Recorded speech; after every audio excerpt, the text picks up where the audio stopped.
Hey guys, welcome back to the channel. My name is Leigh Fuge, and in this video today we're going to be taking a look at this guitar from Longbottom Guitars. This is the 037.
So if you've checked out the other two videos for the other Longbottom guitars I've done on the channel, which is the S4 and the T16, which are linked in the top corner, you'll know that Longbottom guitars are a relatively new brand to me. I've gotten to know Karl Longbottom over Instagram over the last few months, and I agreed to do a few demos of some of his guitars. So the T16 and the S4 were very much his kind of unique take on Fender style guitars. They were completely hollowed out, super lightweight, very chimey, very kind of airy sounding takes on those classic Strat and Telly designs. The 037 is a bit of a different beast. So this is obviously a bit more of a Les Paul Junior style guitar, and this one is a lot more traditionally built than the other ones. So before we dig into the specs and we hear this thing, I just want to say I am getting paid for this video. Karl has paid me to create this series of videos, but I'm not keeping any of the guitars, and my decisions and my opinions have not been influenced in any way. So the 037, sticking with the theme of rally cars. Once again, Karl has named this after another rally car, which is the Lancia 037. Now, Karl's obviously a big rally fan. He names all his guitars after his favorite rally cars. So this color is an amazing color, which he calls metallic Lake Placid blue. So there's like a glittery finish there. As you can see, it's super reflective, very shiny, a great color. The tortoise shell pickguard looks fantastic against this blue background. The body is actually one piece of South American mahogany. So it's just one solid piece that he's carved into the shape, and the neck is actually from the same piece. I believe the neck was joined on. I don't think he carved it all out of one single piece, but the neck wood is actually from the same piece of wood that the body is made from. There's also a carbon fiber reinforcement in the headstock, which you can't see, but it is in there. Scale length wise, this is clocking in at 24 5/8 of an inch, which is slightly shorter than the expected 24 3/4 inch scale you'd expect to see on a Gibson style. Then we've got this 12-inch radius ebony fretboard, which is loaded up with Jessica frets and some mother of pearl inlays. The 12-inch radius is nice and flat, so you can get pretty quick on this thing. And we've also got a matching ebony overlay there on the headstock with a mother of pearl Longbottom inlay. We've got Goto tuners in the vintage Les Paul Junior style there, which all of Karl's guitars usually go for the Goto stuff. and we've got an ABM aluminium wrap around bridge. Electronically, with this being a junior style, obviously there's not much to talk about. There's a single P90, which I don't actually know what the brand is. Karl didn't tell me, but I'm assuming it's something pretty good, and I will find out and I will list that below in the comments and in the description below. And we've got CTS pots here as well with paper and oil capacitors, all the usual high-end stuff that appears on all his guitars. So this is very simple. There's not really a lot to talk about spec-wise. It is a solid lump of mahogany with a single P90, a single volume and a single tone. It's pretty much a Les Paul Junior, so let's see how this thing sounds. So I'm plugged into the Blackstar Studio 10 6L6, which is mic'd with a Lewitt Audio LCT 440 condenser mic. The reverb you're hearing is coming from the Surfy Industries Surfy Bear Classic, which is on top of the amp right there. And I've also got the Cherry Tone Centura on as a clean boost. I'll also be switching on some drive pedals as we go through, but to start with, we're just going to hear how this thing sounds clean.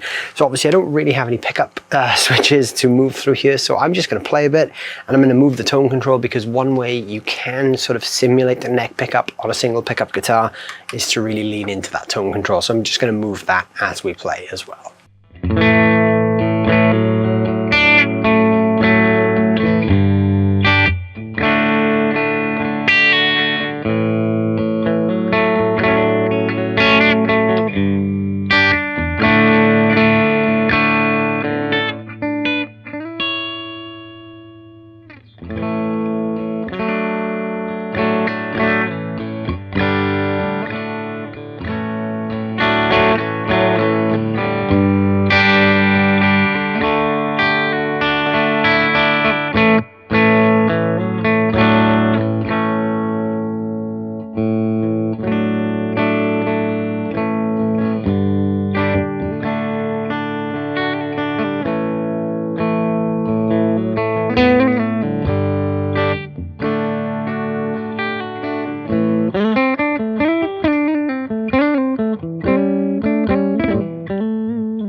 So you can kind of get into some fake-ish neck pickup sounding tones there by using the tone control. It's never going to be as authentic sounding as a neck pickup, but you don't buy a single P90 loaded guitar for the neck pickup sound. So here's how it sounds with a bit of drive. I'm now using the MXR Timmy, which is just going to give it a bit of a push and a bit of a classic crunch.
So even though it does have one pickup, you can still get pretty versatile with the tones just by playing with that tone control. There's many guitar players out there, such as Phil X, for instance, who have a theory about single pickup guitars in that the one pickup interferes with the magnetic field and the pull of the strings less, which therefore generates more tone. So maybe there's something in that, but this does sound great, and you can do quite a lot with that one tone control. So now I've stacked on an additional gain stage on top of the MXR Timmy, which is the Chev Tone Effects Messiah drive, which is like a plexi style drive pedal. So now we're going to hear this with a bit more gain. Same thing again, I'm just going to play and move that tone control.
So there you go, there is the Longbottom Guitars 037. Not a huge amount to talk about with this guitar in terms of tone and specs because it is quite simple. It's a junior style guitar, straight to the point, one pickup, one volume, one tone. What more do you need? Even though this is a very simple guitar, there's a lot of great classic tones in there. And like I said, this is a bit of a different beast to the other stuff that Karl has built because this is a lot heavier. It's a solid body guitar compared to the hollow stuff that he does with the Strat and Tele style guitars. Still really, really cool and really fun. I'm a big fan of junior style guitars and this is a really great one. It's so comfortable to play, has that kind of instant familiarity to it. So yeah, I'm a big fan of the stuff Karl is doing. So if you guys want to check that out, there are some links down below to Karl's website and his socials where you can check out this and all the other cool stuff he's doing at Longbottom Guitars. Let me know down below in the comments what you guys think of the sound of the 037, and don't forget to check out the other videos, the T16 and the S4 as well, to check out all the cool stuff that Karl is building. Let me know which one of the three is your preferred Longbottom instrument. They're all great guitars, but I'd love to hear which one you guys think sounds the best. Like I said, go check out Karl and his work below. And while you're down there leaving a comment, don't forget to hit the like and the subscribe button, and I'll see you guys very soon. Thanks so much for watching.